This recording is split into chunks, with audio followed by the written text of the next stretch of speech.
Good evening. I'm very happy to be invited again here to give a short presentation of some ideas.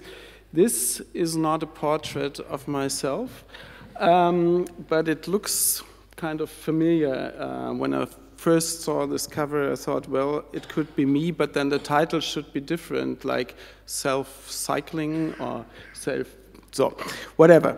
I don't want to talk about this book tonight. I want to talk about autonomy, because this is the title of the whole event. And I think what Selbstdenken, self-denken, and all the requirements of a transition movement is requiring itself is an autonomous individual.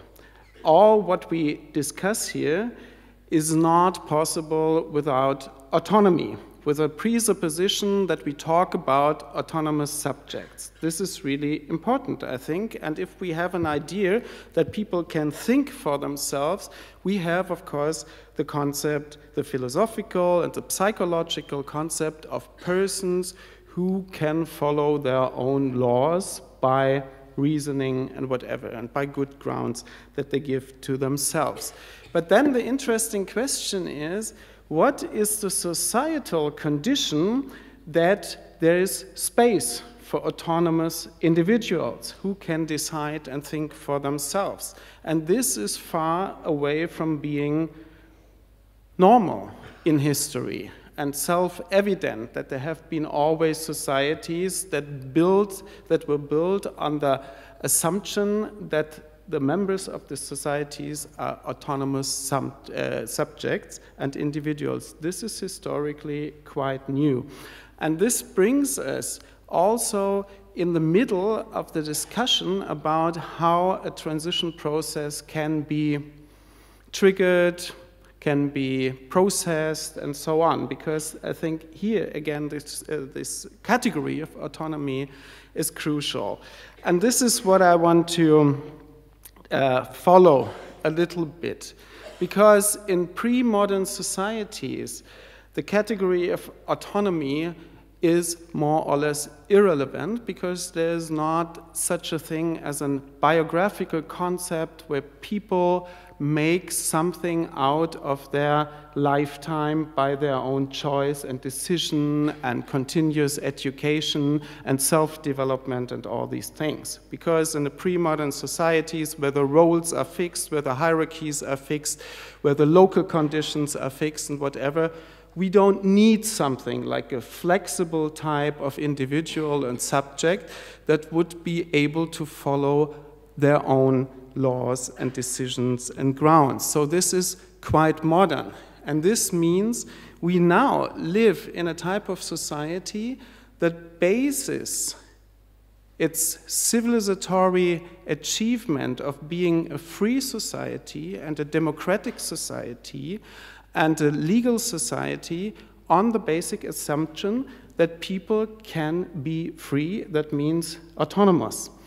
So, but the interesting thing is that we don't have a stable concept of what autonomy is in psychology, for example. In philosophy, it's a little bit more clear, but nobody knows really what that is. And I come from a research area where I did a lot of work about violence and mass violence. And the interesting and puzzling thing when we investigate historical processes of societal crime, mass crimes, massacres, and all these things, we find the overwhelming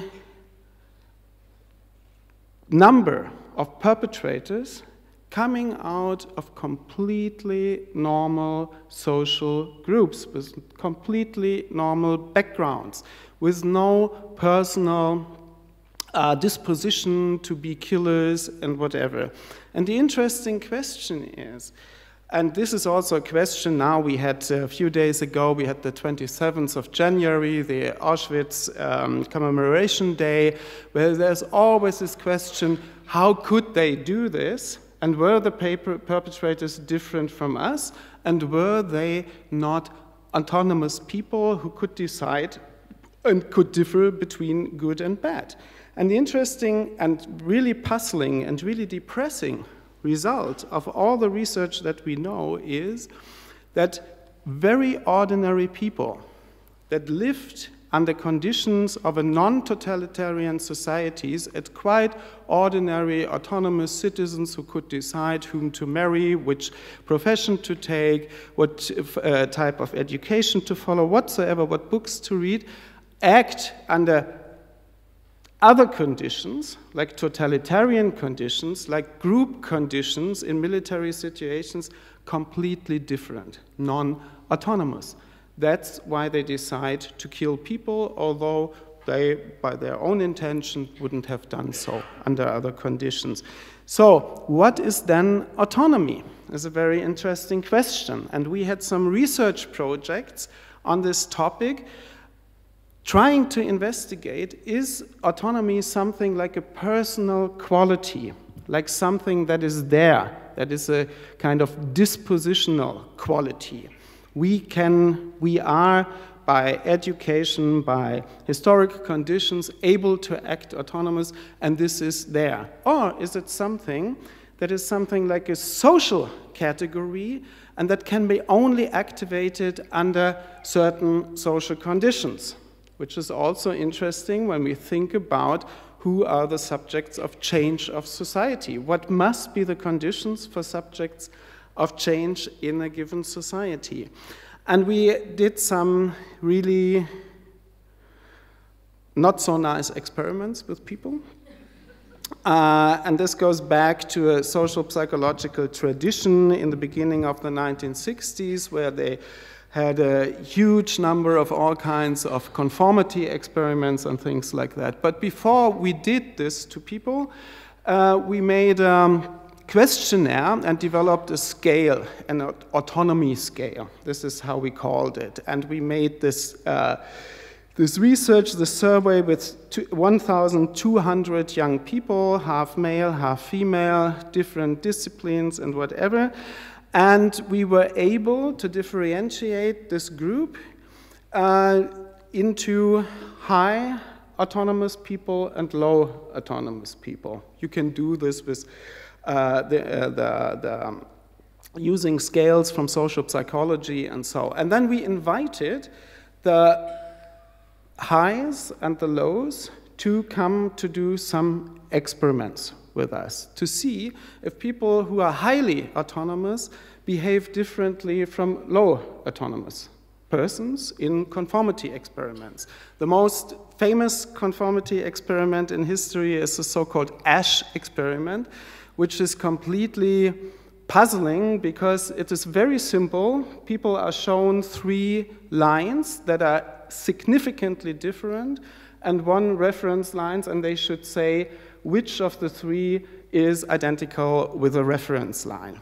And every child can immediately tip on this correct line and say, this is it.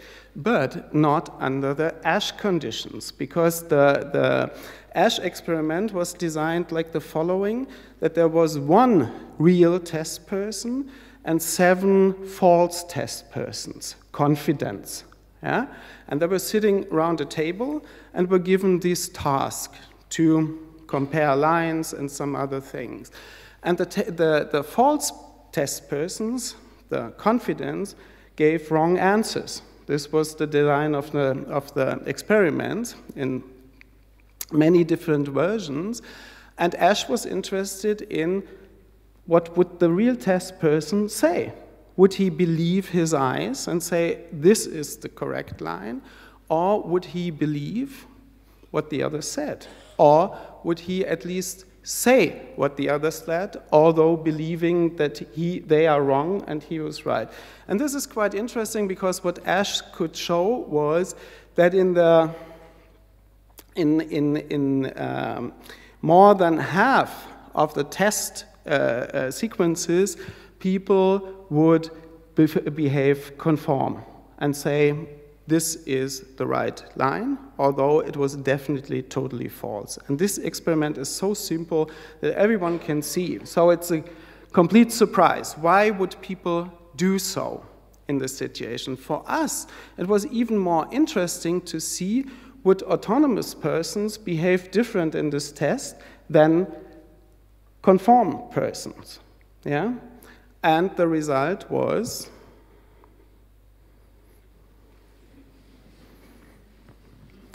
the one who was the most relentless, behaving that this was the right thing, was one who was very high on the conformity scale, while the highly autonomous people behaved more or less like the normal like the other test persons are. So there was no significant differences. And we did many other tests with these people, and the tests had very interesting results, but never a result in the sense that we could differentiate after the scale that autonomous people would behave different than the conform people. So what is the conclusion out of this?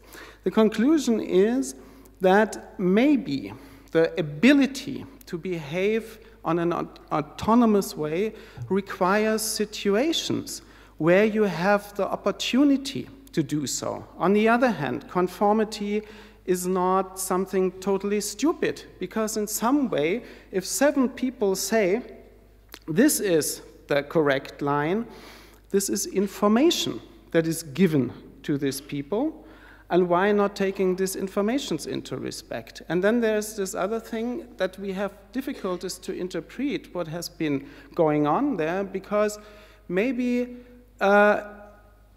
this person thinks, okay, I see it in a different way, but I don't want to destroy the party here. I don't want to offend these people or whatever. So it's absolutely not clear what is going on, but if we see the historical cases and the experimental situations in a whole, we find it very difficult to explain autonomy as a purely personal quality.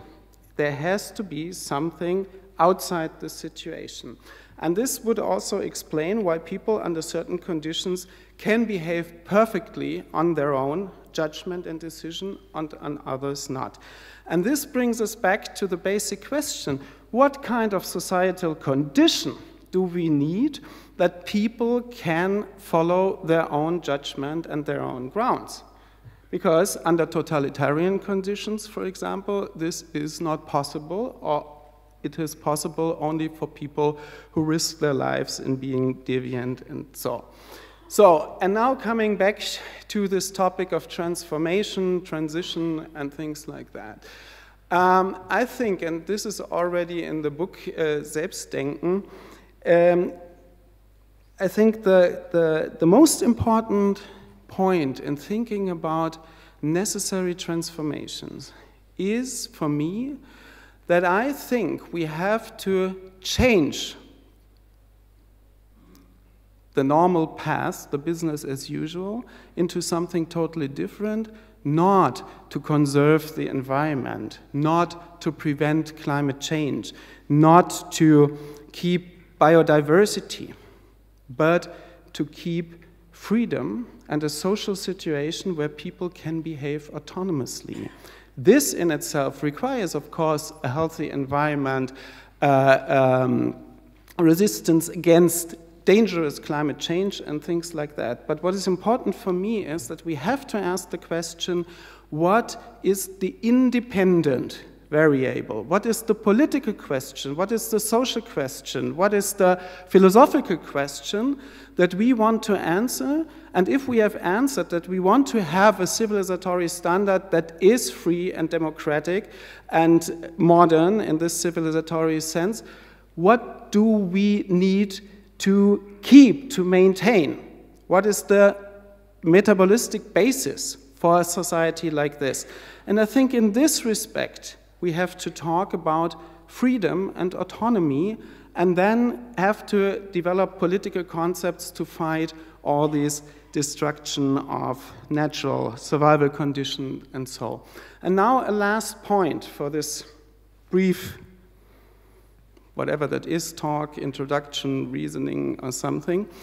When we see our situation in this way, I see not only severe problems in ecological respect, but I see also severe problems in basic societal respect. Because this modern concept of autonomy that brought us to the development of democratic societies, of free societies, requires something very crucial. And it requires, in historical perspective, a differentiation between a public sphere of a society and a private sphere of society. An autonomous person, an autonomous subject in a modern sense, has to be a private subject to be able to perform in the public as a public or political subject, as a Bürger. The concept of a citizen requires both parts, to have privacy, to develop concepts, to be free of any kind of observation, to discuss things, to have an opaque, an arcane sphere where nobody can enter and whatever. And this is necessary to be somebody who is engaged in the Republika, in the public interest sphere, in the public sphere. And now we have something really terrible in the societal development, and this is the destruction of privacy. A radical destruction of privacy, and I don't have to go into this. You all know this. Many of you are live in the situation that your private situation is observed because you have smartphones and all these things, and you're observed constantly, and you cannot hide anything of what you do when you use this equipment. And I think this is really crucial, because what we see in the moment, and this has then again something to do with a necessity to transform our society, we give up the basic condition to be autonomous, when we give up the basic precondition of privacy. But then, the reason to give up privacy is only one fucking stupid thing. And this is consumerism. To give companies the opportunity to redesign you as an object for all kinds of PR activity. This is so simple. And the offer that this consumer society and this consumer totalitarianism gives you to give up privacy is that you can have more of everything, or that things are easier. All these promises that Eric Schmitz and all these guys from Silicon Valley give you is that life is more comfortable then. You don't have to think for yourself. Your smartphone thinks for you. If you want to know how cold it is outside, look at the screen of your smartphone. Don't go outside. If you want to travel from here to there, let your car do it for you. If you think you need some kind of nutrition, let your fridge think for you. And they will order by Amazon or whatever. So all these universes. But you know what that means? It means, first of all, giving up autonomy by giving up privacy for being the complete object of consumerism and all these companies that want to fill you and your home and your body and whatever and your relationships up with products. It sounds very simple, and in this way, how I try to explain it in this brief time and in this language here, it sounds maybe too simple, but I think it is that simple. Because this world has nothing to offer than products and surveillance.